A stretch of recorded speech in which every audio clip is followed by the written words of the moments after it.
여러분들이 기억해야 될 거는 딱 하나입니다. 7월 10일 이전에 매매 계약을 한 거는 걱정을 하실 필요가 없고, 만약에 7월 10일 이후에 매매 계약을 체결을 했다. 안녕하세요, 안공TV 안공입니다. 710 부동산 대책이 발표가 되면서 취득세율이 앞으로는 많이 오를 거다, 이런 내용은 여러분들도 알고 계실 겁니다. 근데 이 취득세율이 오른 건 알겠는데 도대체 언제부터 반영이 되는 건지, 어떤 세부적인 상황이 있을 때는 어떻게 되는 건지, 거기에 대한 내용은 아직 확실하게 결정이 된 게 아니었기 때문에 부동산 시장이 좀 혼란스러웠던 게 사실입니다.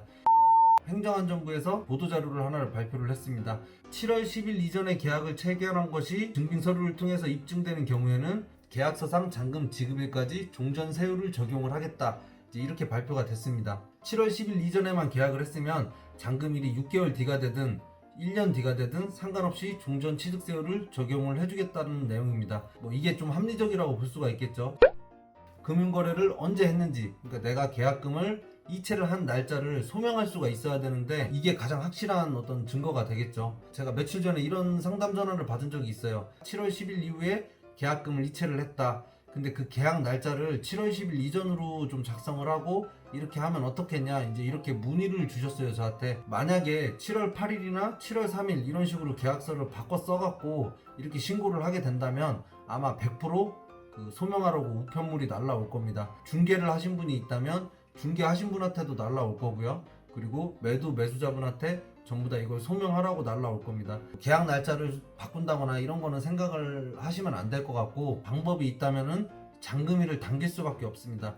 만약 잔금일을 앞당기려고 하는데 자금 사정이 좀 여의치가 않다, 그럴 때 어떤 방법이 없을까 생각을 해봤는데, 이런 방법은 있을 것 같아요. 아파트를 거래를 하는데 7월 10일 이후에 계약서를 썼어요. 그럼 잔금일을 최대한 당겨야겠죠. 그러면 매도인분하고 좀 최대한 잘 협의를 해서 매도인분이 이사 갈 수 있는 날짜와 본인이 잔금을 치를 수 있는 날짜까지만 전세 계약서를 작성을 하고, 매매 금액과 전세 금액의 차이만큼만 잔금을 치르는 걸로 해서 소유권 이전 등기를 빨리 하는 게 어떤 방법이 될 수도 있을 것 같습니다. 약간 꼼수 같은 생각도 드는데요. 근데 그냥 단순히 생각하면 전세를 남고 매입을 하는 거잖아요. 특별히 문제가 되지는 않을 것 같은 생각이 듭니다. 이거는 개인적인 생각입니다. 2주택 소유한 세대가 1주택을 추가로 취득하는 경우 개정된 세율을 적용하게 되면 12%를 취득세로 납부를 해야 됩니다. 6월 5일날 계약하고 2020년 12월 30일날 잔금을 지급을 한다. 그럴 때는 계약이 6월 5일날 했다는 게 입증이 된다면 종전세율을 적용한다는 내용이고요. 두 번째 사례도 7월 10일날 계약을 했다. 그 대책 발표일이기 때문에 대책 발표일까지는 포함을 시켰습니다. 7월 10일날 계약금을 이체를 하고 12월 30일날 잔금을 지급한다. 그렇게 될 때는 계약 날짜만 입증이 된다 그러면 종전세율을 적용하겠다고 합니다. 그리고 세 번째 사례는 이제 대책 발표일이 지났을 때예요. 7월 11일날 계약을 하고 그리고 12월 30일날 잔금을 지급하게 되면 개정된 법률에 따라서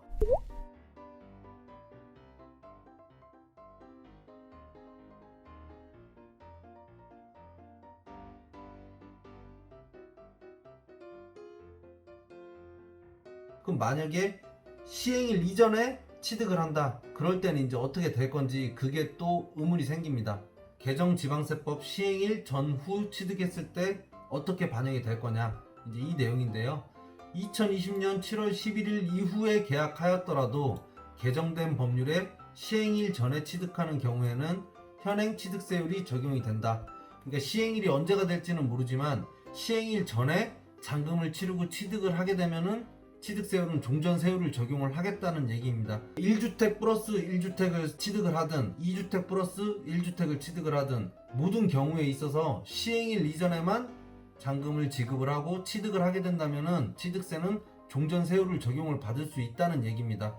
여기에도 사례를 보면 전부 다 7월 10일 이후에 계약한 것만 이렇게 되어 있어요. 그러니까 7월 10일 이후에 계약을 하고 시행일 전에 잔금 지급 시, 그러니까 이거 시행일 전이라는 건 결국 위에 내용하고 같은 내용이거든요. 그때는 개정 전 취득세율, 그러니까 종전세율 적용한다는 얘기고, 7월 15일 날 계약을 하고 시행일 이후에 잔금을 지급하게 된다. 그럴 때는 개정 후 취득세율 8%를 적용하겠다, 이렇게 발표가 됐습니다. 12%의 세율을 적용을 받냐 아니면 8%의 세율을 적용을 받냐, 이게 다를 뿐이고 내용은 같습니다.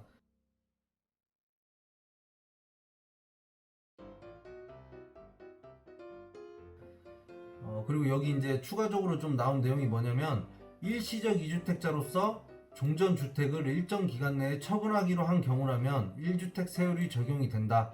근데 그 양도 기간을 아직 확정하지는 않았습니다. 타세법을 이제 참고한다는 거 보니까 일시적 2주택 비과세 혜택에서 종전주택의 양도 기간, 그러니까 규제 지역은 지금 1년이고 비규제 지역은 3년이죠. 1년에서 3년 이게 그대로 준용이 될 가능성도 있을 것 같습니다.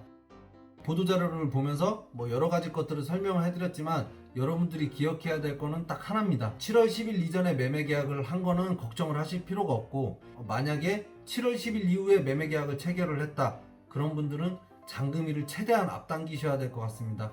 최대한 빨리 앞당기시고요. 마지막으로 시행일이 언제가 될지를 여러분들도 항상 주시를 하고 계셔야 된다는 겁니다. 시행일이 언제가 될지 그거를 빨리 체크를 하셔갖고 거기에 맞춰서 잔금일을 좀 조정하는 게 필요할 것 같습니다. 네, 여기까지 촬영 마치겠습니다. 시청해주셔서 감사합니다.